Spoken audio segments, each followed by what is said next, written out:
Things soon went back to normal, and time passed quietly as if nothing had changed. There weren't any more gates, magical creatures, or hunters needed. Jinyo felt very nervous at the welcome party for new students. Even though the grilled pork smelled delicious, he wasn't hungry because he was so worried. It was a very strange feeling. He hadn't told many people about his family, but he used to have a comfortable life, because his father was a successful businessman. So why did this inexpensive frozen pork belly restaurant seem so familiar? An older student put his arm around Jinyo's shoulders. Relax, Jinyo. We won't hurt you. Jinyo was embarrassed and said, No, that's not it, sir. Stop talking so formally. The older student laughed, then stopped. There is one person you should watch out for. There's a really intimidating guy in our group. Oh, Jinyo. Became tense. He's one of those people who it's not that he's mean to younger students, but he's incredibly charming, and it's hard to be near him. Jinyo knew someone just like that. His father, the strict company president. He quickly shook his head to clear his mind. The older student seemed to be getting silly and kept talking loudly about a scary man. Do you know Haemin Sha? Do you mean the famous track and field athlete? Haemin Sha? Yes. She is his girlfriend, if you can believe that. Oh, here he comes. The older student quickly stood up and gave a polite bow as another young man walked into the restaurant. Hello, sir? Sir? Hi, sir. It was obvious the older student wasn't kidding. The happy and noisy welcome party for new students suddenly became very quiet when he arrived. Jinyo's mouth felt dry. It felt like bad luck that the intimidating man sat right next to him. Jinyo was so nervous he couldn't even look up. Oh no. Of all the empty seats, Jinyo quietly sighed to himself when the older student gave him a glass. Here, have a drink. Was he really offering him a whole glass of alcohol? Jinyo realized this wasn't a trick, and he couldn't say no. He doesn't usually drink much. Jinyo closed his eyes tightly, and made himself take a small sip. His eyes got big when he tasted it. Is this soda? Yes, it is. The older student, who seemed scary at first, smiled and waved the bottle of soda. Do you want to help me finish this? The older student seemed happy and comfortable, like he was seeing a friend. And Jinyo, why are you calling me sir? Just call me bro. He chuckled as he filled Jinyo's glass again. What did you say? You don't like it. When the older student stopped smiling, Jinyo immediately sat up straight and answered strongly. And no, I do, sir. He had called him sir without thinking, but it felt correct. And had he ever told him his name? Jinyo was interrupted from his thoughts when the older student tapped his glass against Jinyo's. Cheers. There was something very familiar about that smile. Jinyo wiped away his tears and raised his glass in a toast. Cheers, Jinyo said over the phone. By the way, sir, why didn't I see you in the student lounge? Jinyo laughed. I had something to do today. Oh, and Jinyo. Yes, sir, something unexpected happened. So I need you to go to my afternoon class for me. What? Wait a minute, sir. Sir? Jinwoo didn't listen to Jinyo's worried calls and ended the phone call. Click. Jinwoo looked at the large sign for Seoul Asian Hospital. He needed to see someone today. He stopped to fix his clothes before going inside when he saw a face he knew. Jinwoo didn't mean to look at her, but she felt his eyes and turned around. It was Juhee, a strong healer who got scared easily, but she still joined the Hunters Association to help people with her abilities. Now, she was just a regular college student. She seemed happy now that she wasn't a hunter, so Jinwoo smiled. Juhee looked at Jinwoo for a moment before she found the courage to ask, do I know you? Jinwoo stopped himself from saying hello, and shook his head. No. Then, he turned away. Juhee looked at him for a moment, then she shrugged and kept walking. Jinwoo smiled because he was happy to hear her walk away. This is what he had worked so hard to keep safe, quiet days, and the chance for everyone to live their lives normally. Seeing the results of his hard work from time to time reminded him it had all been worth the effort. That was good enough for Jinwoo. It felt right to him. Jinwoo paused in front of the hospital and looked at the burn scar on his left hand. Then he walked inside slowly. If anyone asked him how he got it, he would say it happened while he was saving the world. The patient signaled for the doctor to come closer. Could you help me sit up? The doctor quickly went to his side and carefully helped lift the patient's upper body. Thank you. The doctor saw a wooden bottle on the table next to the patient that he hadn't noticed before. What is this?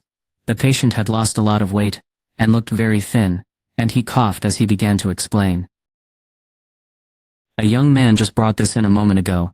The doctor was very worried. This was a special room, and 2 large security guards always stood by the door. No one was allowed to come in without the doctor saying it was okay. So who came in and left this bottle? It's very unusual, isn't it? The young man then told me something even more surprising. He said that he and the patient had battled monsters in a time that was now gone. He explained he had come to give the patient a small gift to thank him for all his help.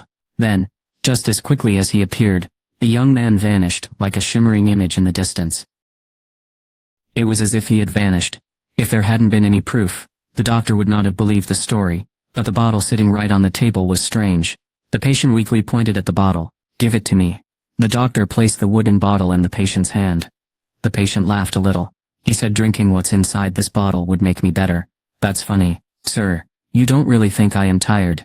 The patient stopped his doctor from talking. "Let me ask you something. If I don't drink this, how much time do I have left?" The doctor couldn't answer. Modern medicine was only barely keeping the patient alive. It was a miracle he had even lasted this long. The patient clicked his tongue at the doctor's silence. "If this drink causes my death, write this on my tombstone. Here lies President Gun Hee-go. He fought his illness until the very end." Sir, the doctor should have stopped his patient, but he couldn't make himself do it. The determined chairman opened the bottle, and swallowed the liquid, even though it was difficult. Gulp. Gulp. As he drank the last drop, President Go remembered the look in the eyes of the young man who had given him the bottle. President Go had made up his mind. He decided he could trust this young man, especially with eyes like his. Once the bottle was empty, thump thump, thump, thump, thump, thump, President Go's heartbeat, which had been weak, became steady.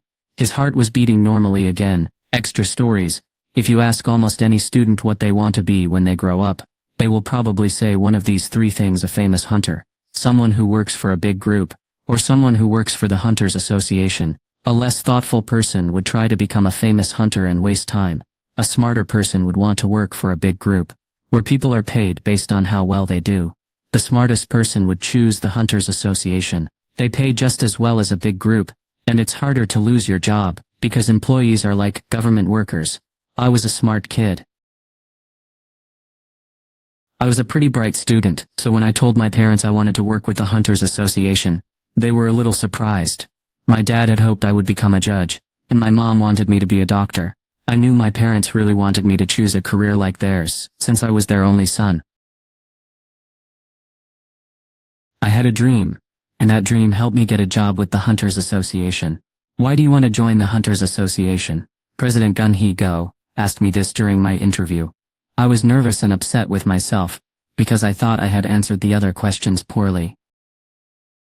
As soon as I heard that question, my expression became serious, and I listened carefully. Even now, hunters everywhere are working hard to keep people safe, even if it means they might get hurt.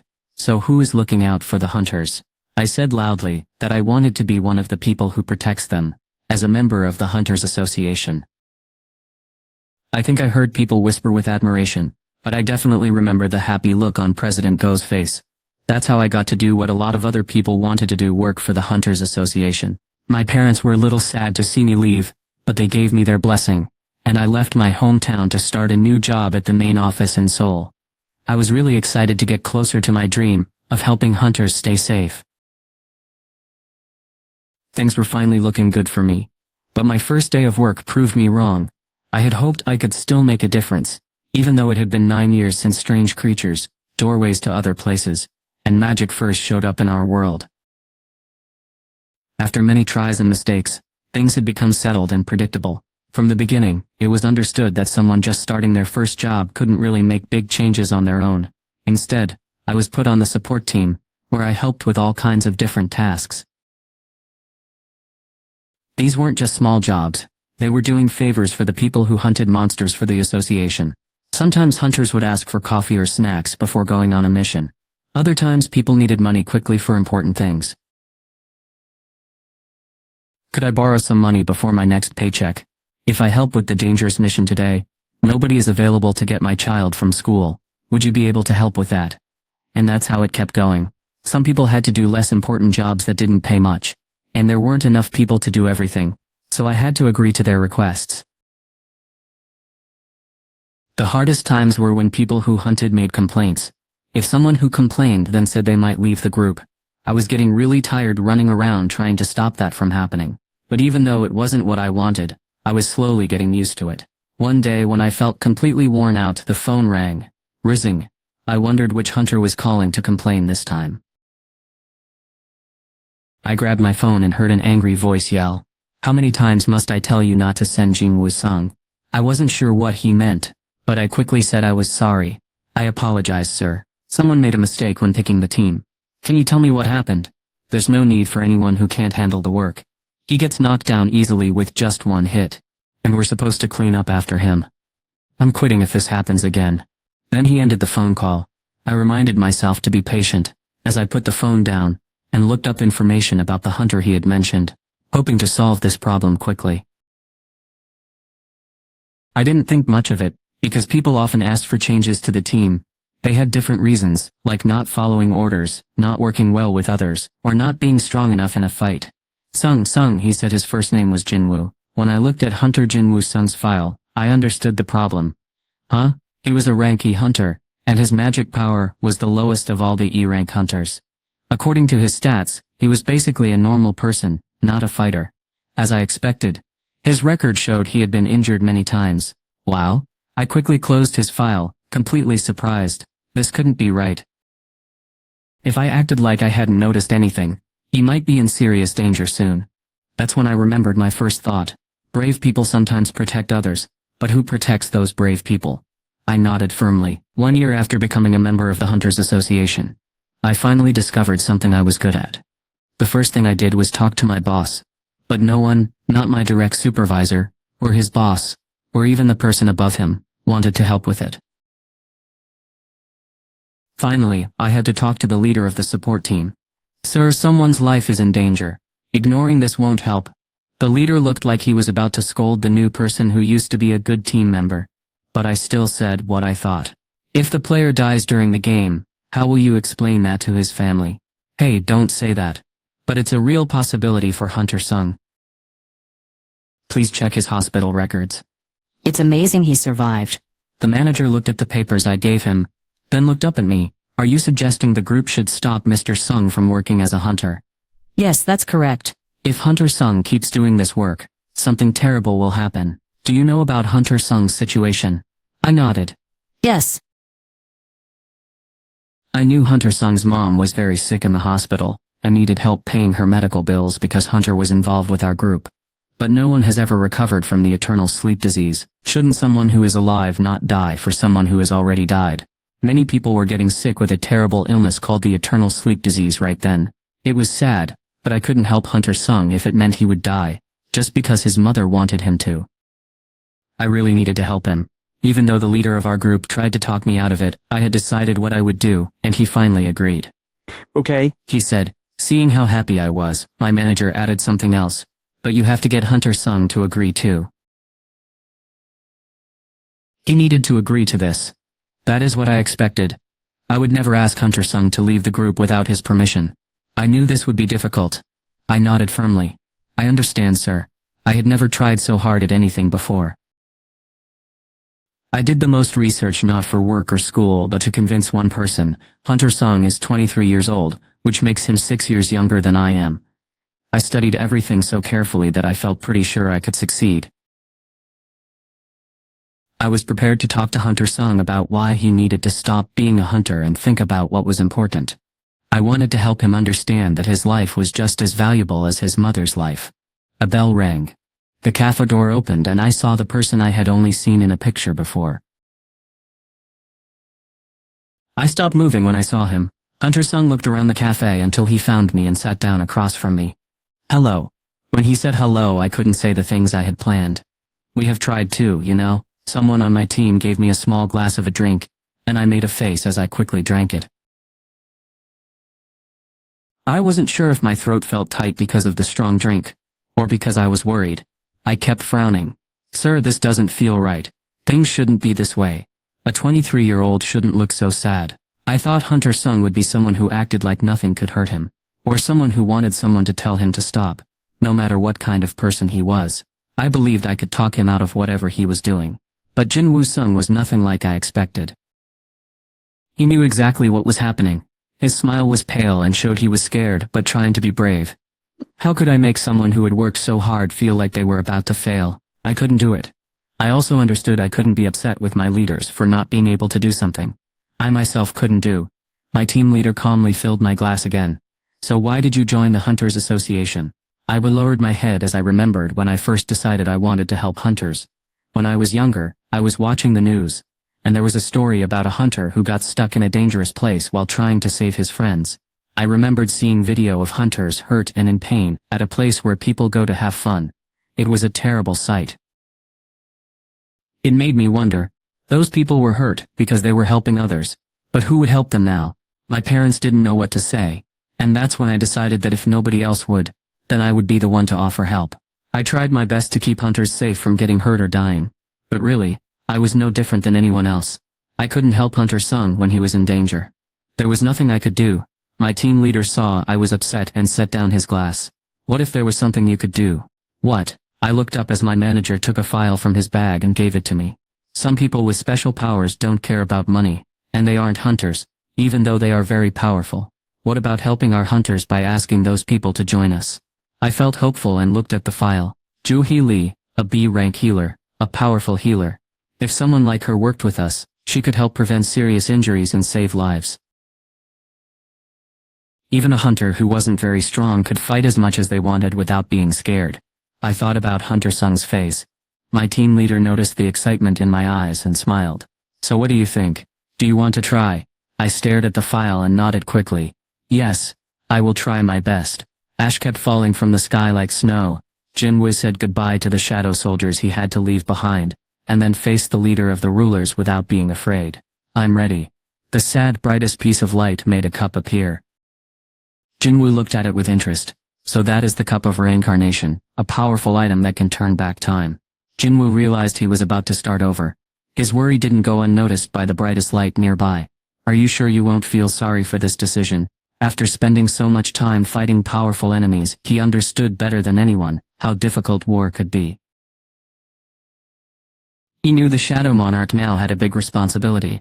The other Shadow Monarch agreed. He had already won the war once, and he believed things would improve this time. They needed to. Seeing how determined and confident Jin-Woo was, the ruler nodded as well. Jin-Woo was determined to get back everything he had lost during the war. He had once fought against the most powerful being to help those who had fallen, so he knew what it felt like.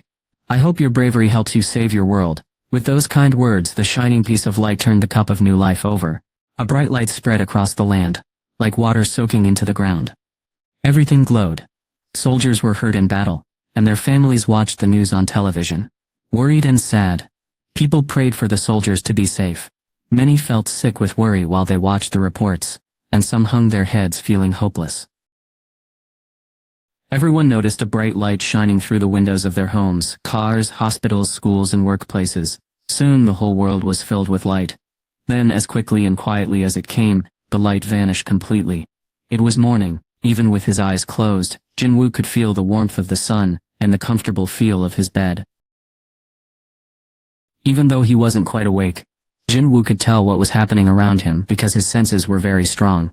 He heard Gina come out of the bathroom after getting ready, and he smelled cooking and stew on the stove. He could even smell his own scent in his room. He was home. Jin-Woo was back home. His heart started to beat faster. Then he heard his mother calling from outside his room. Jinna, could you please wake up your brother? Jinna was growing up, so she liked to sleep, but she always got out of bed quickly in the morning, like many kids do. That meant she often woke up her brother when their mother asked her to. It felt like he was remembering when they were both little, and he smiled. The door made a creaking sound. Jin-Woo slowly sat up before she could even open the door all the way. Huh? You're already awake? Jinna was surprised to see him up. Jin-Woo smiled when he saw her standing in the doorway. There was a Jinna who still had all her friends. Jin-Woo got out of bed and walked past his sister toward the living room. Good morning, Jin-Woo. His mother looked at him as she made breakfast. hearing him walk behind her. Jinwoo was glad he didn't have to watch his mother struggle with her sickness anymore, but he wished for something else more than anything. He heard a newspaper rustle and turned to look at the dining table. His father was reading the newspaper while he waited for breakfast. Jinwoo looked at him, and his father looked up. Jinwoo was surprised when their eyes met. Father Jinwoo said the word without thinking. Iwan was surprised because Jinwoo usually called him Dad. He noticed Jinwoo was trying not to cry. Maybe he had a bad dream. Iwan walked over to him. What's wrong, son? Jinwoo was looking right at his dad and could hear his voice. It felt like a dream to Jinwoo because he remembered seeing his father turn into sand and slip away. But it wasn't a dream, it was real. And he had to protect it, no matter what. The sadness in his eyes disappeared, and he looked very determined.